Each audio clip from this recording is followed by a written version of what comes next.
Welcome to Retail's Most Wanted, the podcast that examines the latest issues related to organized retail crime and how retailers and policymakers are fighting back against today's organized crime syndicates. I'm your host, Marty Carpenter, and coming up on today's show, we'll be joined by Andrew Wimer. He's Vice President of Strategic Operations at Descartes Systems Group. That conversation coming up right after this word from our sponsor. Retail's Most Wanted is brought to you in partnership with LVT, securing physical environments through intelligent automation. Learn more at lvt.com. That's lvt.com. Andrew Wimer leads transportation management solutions at Descartes with a focus on operational excellence in logistics and supply chain. Andrew, thanks so much for being with us today. Thanks, Marty. Appreciate it. Excited to be here. Well, let's set the landscape. From what you're seeing across shippers, brokers, and carriers, what is it that's changed most in cargo theft and freight fraud over the past, say, 12 to 24 months? I would say what's changed most is that theft has become much more digital and really identity driven. And I think historically people imagined, cargo theft as like cutting a seal on a trailer or a container or stealing the trailer outright. But really today, many incidents or fraudulent activity occurs much earlier in the cycle.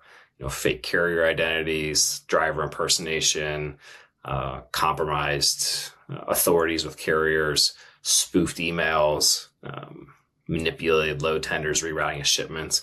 Criminal groups, I think, have realized that manipulating the process is often much more easier, much lower risk than physically, going to a warehouse or going to a truck stop and stealing the cargo. And they're exploiting that much quicker and in much more complex ways than historically before with that physical threat. Yeah. You mentioned, when people hear cargo theft, they often picture like you were saying, a stolen trailer. But it sounds like much more of it is digitally enabled now. Is that a matter of making it more scalable for the bad guys, that they can sort of do more damage more quickly? Or is it just like that's a better way to get away with it than sort of the more old-fashioned way we might think of cargo theft? Probably both. A lot of the twofold, I guess. Doing it at scale, absolutely, because you can manipulate, multiple carriers at once and reroute shipments much easier. But also, too, not having to be physically present.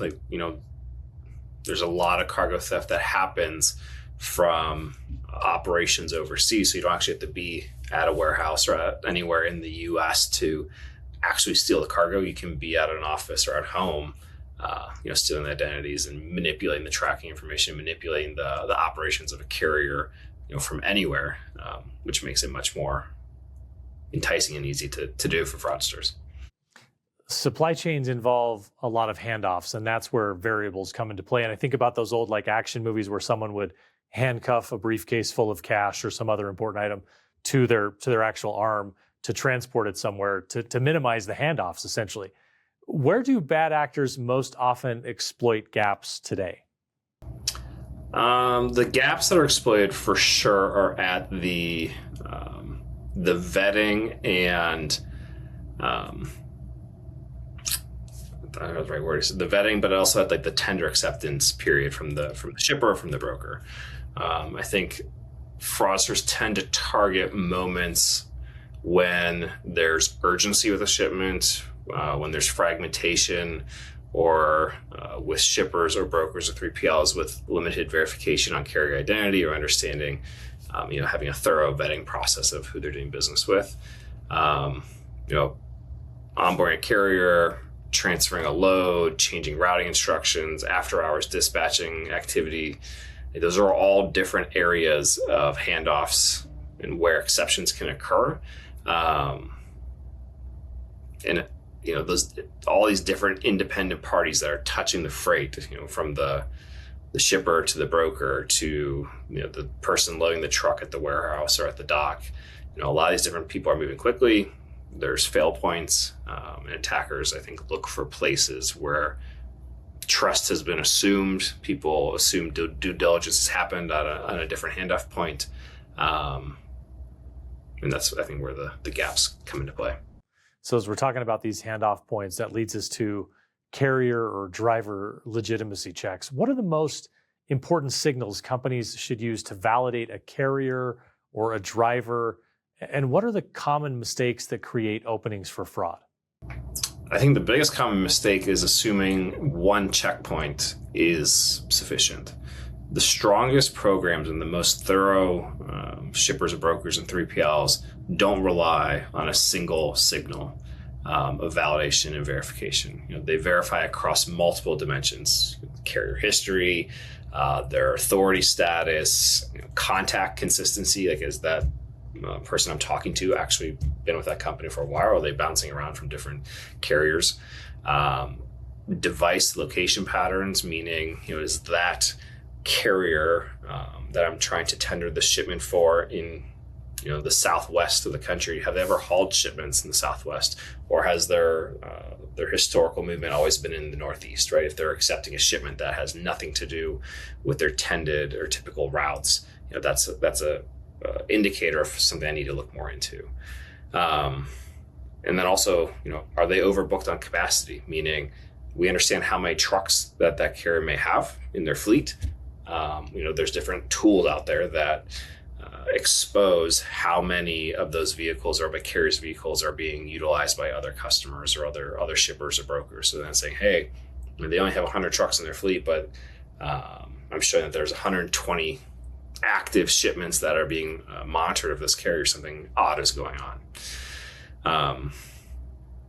So I think making sure that not only are you doing due diligence on the initial vetting and understanding the carrier behavior up front, but then also looking at post pickup and any inconsistencies with tracking, route deviation, oddities with communication gaps, a spoofed tracking data, things like that. So there's a holistic view of pre-tender and post-tender compliance and vetting and monitoring. You bring up a number of things that could be red flags at that point. I want to talk about in-transit red flags. What are the earliest warning signs that a shipment may be compromised, and what should the response playbook be when those alerts are triggered? Usually, I think the earliest signals are behavior with tracking. Unexpected route deviations, right? You're going from point A to point B, and for whatever reason, the driver's going off route. Communication changes. So if you had great communication with that carrier through the tendering process, through the dispatching process, even through pickup, but then all of a sudden communication's fallen off, that's a red flag. If there's pressure that's being put on by the carrier to bypass different procedures that you may have in place or SOPs that are in place, creating unnecessary urgency, that's also a concern or a red flag.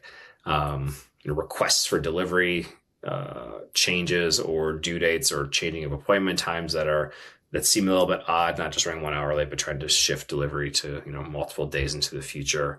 And then delayed, or I'd say inconsistent behaviors between systems and driver activity, meaning my tracking is looking great on whatever platform I'm using for tracking, but I'm actually talking to this driver.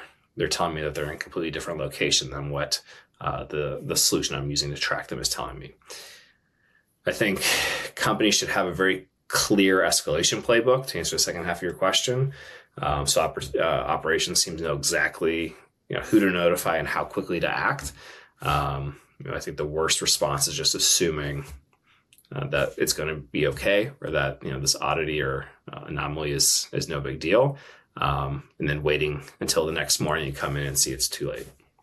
Yeah, it does seem like a red flag if the tracking shows you the driver's here and he says he's somewhere else. I can see how that would be fairly alarming. Lots of companies have tracking, but they still get hit. What's the difference between, hey, we can see the load and we can prevent loss? I think the biggest thing is don't assume visibility equals trust. That is not, those are not connected by any means. A lot of companies, to your point, have visibility tools, but visibility alone isn't preventing fraud. It is a signal of security of what's going on with the shipment. Knowing where a load was or is doesn't necessarily tell you, was the pickup legitimate? were the credentials compromised with that carrier, meaning the credentials with their telematics provider or the GPS ELD provider, or were the delivery instructions manipulated in some way? Prevention really requires context, verification, not just location data. I think security is really about validating the chain of custody throughout that shipment lifecycle, and not just tracking movement, making sure that, hey, does the movement make sense? Are there signals that are surfacing from the visibility solution of manipulated data or oddities with data? Making sure that we're using those signals proactively while the shipment's in motion before just assuming that's going to be delivering just fine. So if a load is suspected as stolen or fraudulently diverted, what should companies do in the first 24 hours to increase the odds of recovery and reduce downstream damage? I mean, speed is key, kind of going back to what I just mentioned about don't wait till the next morning.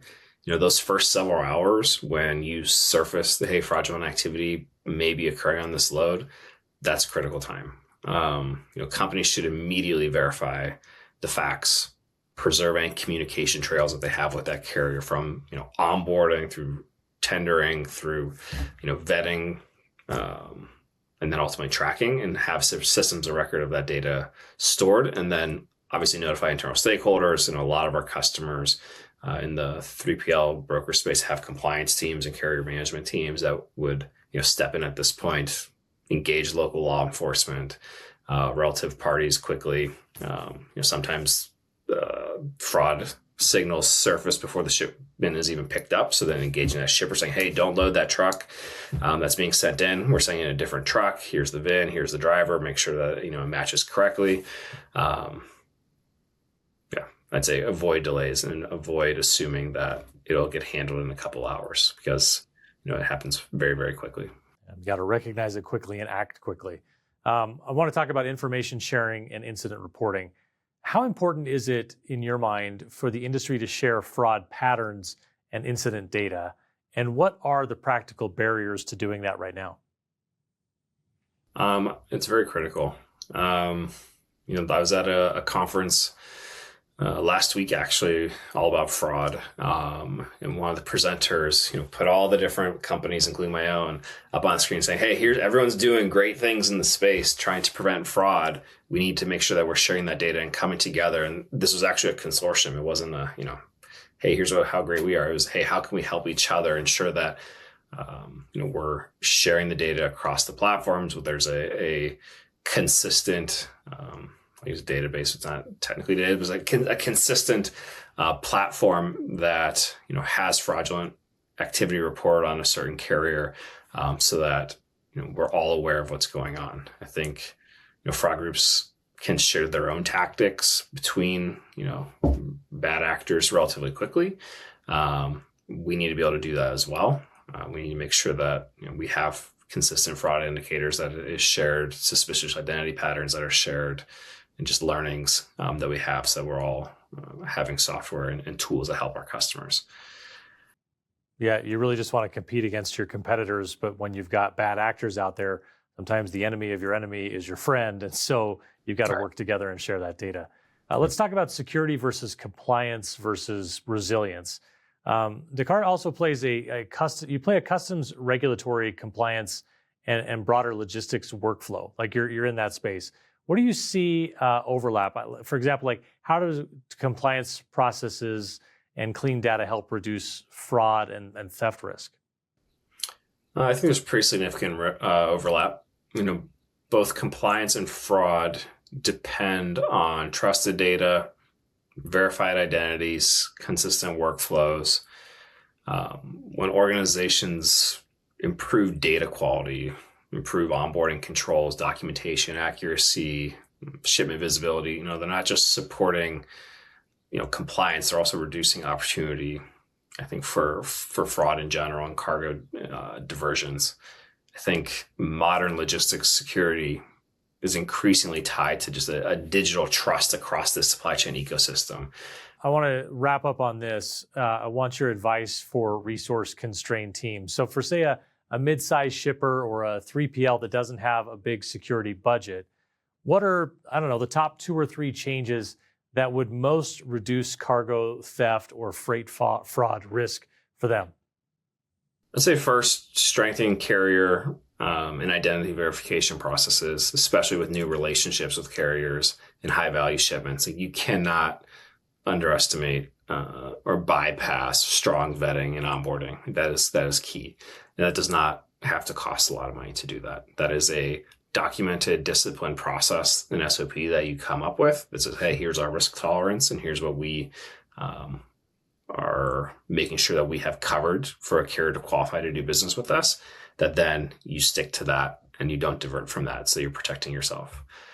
And then second, I think, is just cross-system visibility, so that back to that layered approach, ensuring that, just because you did a great job vetting and monitoring that carrier before you tender them the shipment, you're also ensuring that you're keeping your antennas up while the shipment's in transit, and identifying any risk opportunities or risk of fraudulent activity, I should say, while that shipment's in motion, so that you can catch them early, like we mentioned before. Andrew Wimer leads Transportation Management Solutions at Descartes. Andrew, thanks so much for your work fighting back against organized retail crime broadly and cargo theft, and thanks for joining us today. Yeah, thank you. Appreciate it. All right, that's it for this episode of Retail's Most Wanted. Thanks to our presenting sponsor, LVT. And don't forget to hit that subscribe or follow button so you can catch each new episode. We drop one every 2 weeks. You can also follow us on X, LinkedIn, and YouTube. Thanks for being with us, everyone. And as always, keep up the good fight.